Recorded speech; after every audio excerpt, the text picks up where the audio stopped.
Welcome back, everybody, to the Rush Lindahl Show. Good to be here. Grab your coffee because the Supreme Court just handed us a doozy. A doozy. Try seismic. Birthright citizenship survives. 6-3, case closed.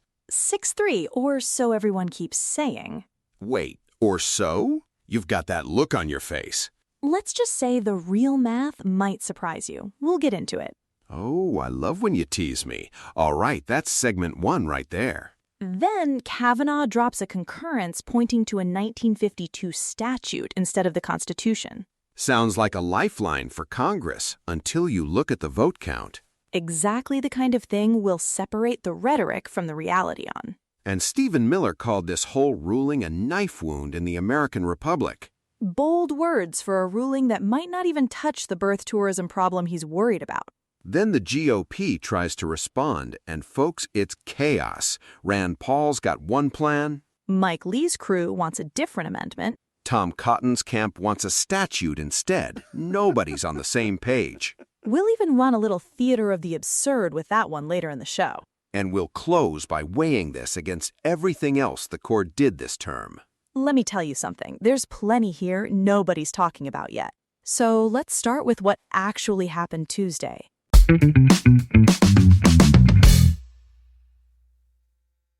Before we dive in, a quick reminder, we love hearing from you. If you have questions or topics you'd like us to cover, head to the link in the description and submit your question. We read every single one.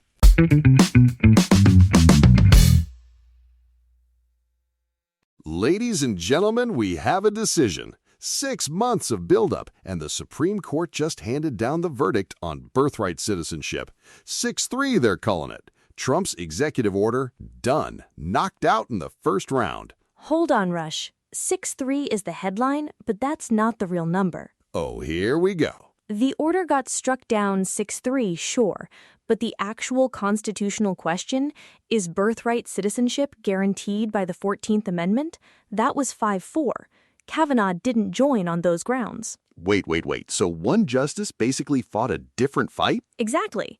Chief Justice Roberts wrote the majority opinion, and according to SCOTUS blog, he said kids born to parents unlawfully or temporarily present are citizens at birth, tracing that straight back to the framers of the 14th Amendment. Roberts going full history professor on us. I love it. But Kavanaugh peeled off. He agreed the order had to go, just on statutory grounds instead. So it's not a clean knockout, it's a split decision with an asterisk. Right. That's the headline nobody's reading past paragraph 3. Of course they're not. Meanwhile, guess who's already back on his phone? Let me guess. According to Fox News, Trump posted on Truth Social demanding Congress start today on legislation to kill birthright citizenship for good. Which legally is a strange ask, given 5 justices just said the 14th Amendment itself protects it. Strange ask, sure, but when has that ever stopped him? Fair point. So now we've got a president demanding a law that may not survive the court that just ruled, and a justice who might have handed Congress the exact blueprint to try. Which raises the real question, what did Kavanaugh actually write, and does it hold up?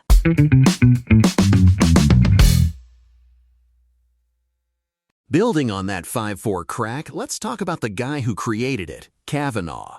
Right. He agreed the order had to die, just not for the reason everyone thinks.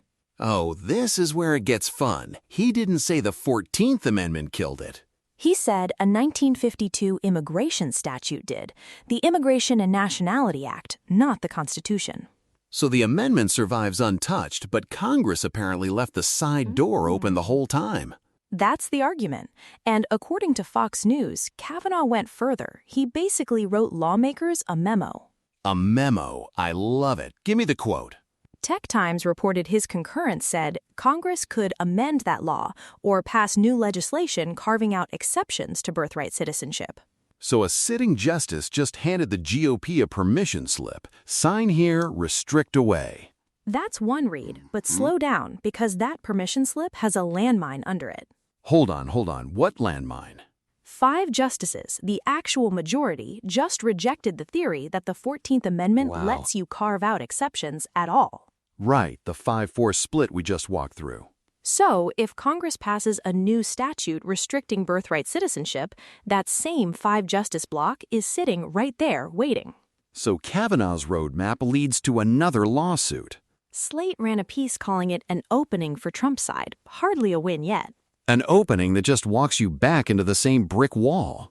That's the risk. Congress could pass something tomorrow, and it still has to survive the constitutional question, not the statutory one. It's a trap dressed up as a gift. Classic Kavanaugh. Well, I wouldn't call it a trap necessarily. He's inviting the political branches to act instead of the court dictating everything.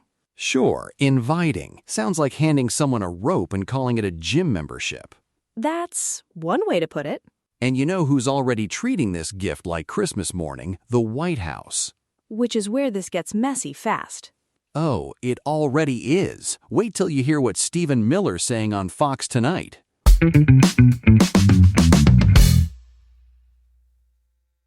Building on that legal wall, Stephen Miller just went on Fox News and called this ruling a deep knife wound in the heart of the American Republic. A knife wound over an immigration statute? I'm calling him Doomsday Stephen from here on out. Man treats every SCOTUS loss like the fall of Rome. It's not just him.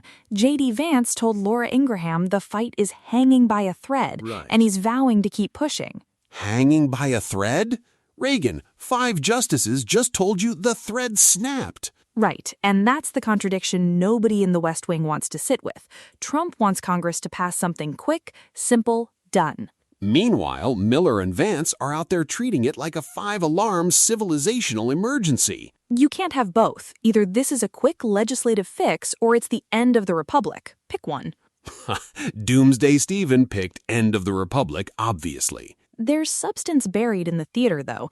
IB Times reported administration officials are now looking hard at birth tourism, people flying in just to give birth on American soil. Wait, that's actually a real thing? It happens, but here's the wrinkle. Federal law already criminalizes the visa fraud schemes Miller's describing. No new amendment required for that piece. So the knife wound speech is partly solving a problem that's already illegal? Partly, yeah. Doesn't mean birth tourism isn't real. It means the rhetoric's outrunning what the ruling actually changed. Doomsday Stephen, ladies and gentlemen, diagnosing a wound the DOJ already has a bandage for. And that gap between rhetoric and remedy, it's about to get bigger once you see what Senate Republicans are proposing next.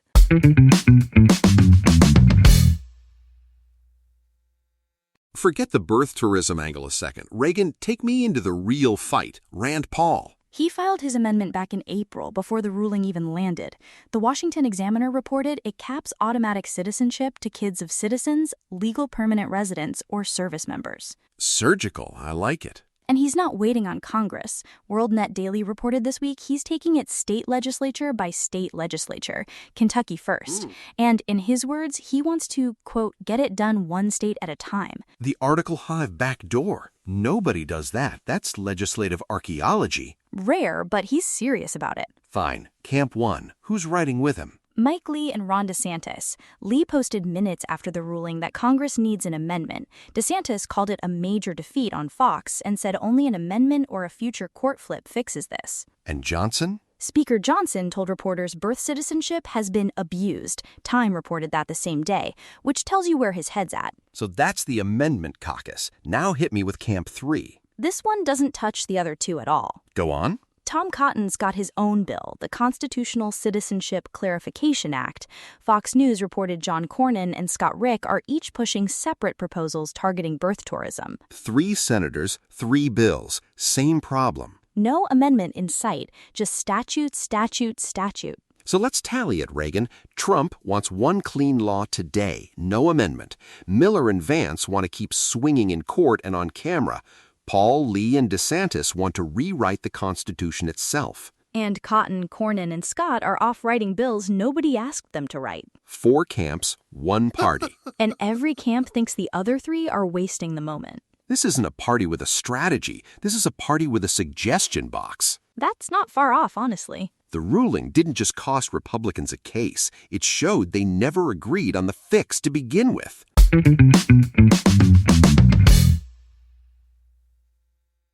Building on that mess, picture the room. Windowless, Capitol Hill, every senator pitching a fix at once. Oh no. Rand Paul's in the corner yelling, "Amendment!" Cotton slamming a statute on the table. DeSantis is on speakerphone and nobody's picked up. Meanwhile, Trump's bumper sticker says no amendment necessary, and Paul's literally got "amend the Constitution" on his truck. 2 bumper stickers, 1 party, 0 coordination. It's a band that can't agree on the key, let alone the song. Somebody's playing statute blues. Somebody's doing amendment jazz. And our knife wound guy is just screaming over both of them. Stop, I can't. Funny bit, doesn't fix anything though. No, but here's what gets me. Nobody in that room has said out loud which plan actually wins. Because they can't. Trump wants a law by Friday. Paul's out here building a whole constitutional coalition state by state. One guy's sprinting, the other guy's running a marathon, and they're both wearing the same jersey. And that's the generous read. The ungenerous read is nobody's actually counted the votes. Votes, right. That's the part that should scare everybody in that room. Because the real math behind any of these bumper stickers, it's brutal. Yeah, let's go there.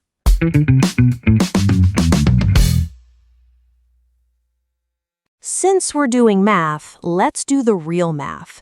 Article 5, 2/3 of both chambers, then 38 states, 3/4 have to ratify. Oh, that's it? Easy. The last time that happened was 1992, 27th Amendment, congressional pay raises. That's not exactly the birthright citizenship fight. No, and Congress hasn't cleared that bar for anything this size since. Fine. Forget the amendment. What about Cotton and Cornyn statute? Same wall. A new statute still lands in front of the same 5-justice block that just struck the order down. So Kavanaugh's invitation to legislate was basically a locked door with a welcome mat. The ACLU's Cody Wofsy said this week he doesn't expect a...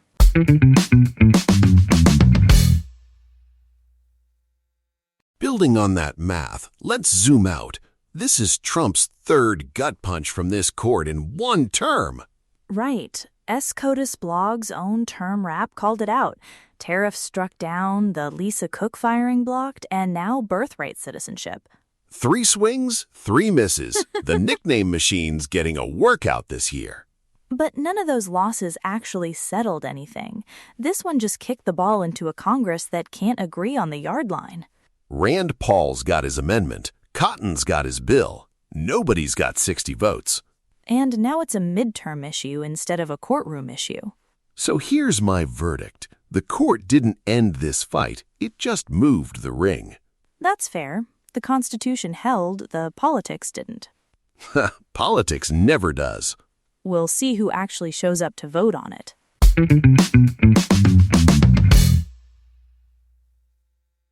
So that's the hour. SCOTUS slaps down the birthright order, Kavanaugh hands Congress a permission slip, and the GOP immediately starts fighting itself over how to use it. Rand Paul wants an amendment. Cotton wants a statute. Nobody's got the votes for either. Meanwhile, Stephen Miller's out there talking knife wounds again. The real story isn't the ruling. It's that the fight just moved to a Congress that can't agree on lunch. The court didn't end this fight, folks. It just handed it somewhere messier. And that's worth watching heading into the midterms. If you like this hour, subscribe, leave us 5 stars, tell a friend who needs to hear it. New episodes every weekday. Yeah, I'm Rush. I'm Reagan. We'll see you tomorrow.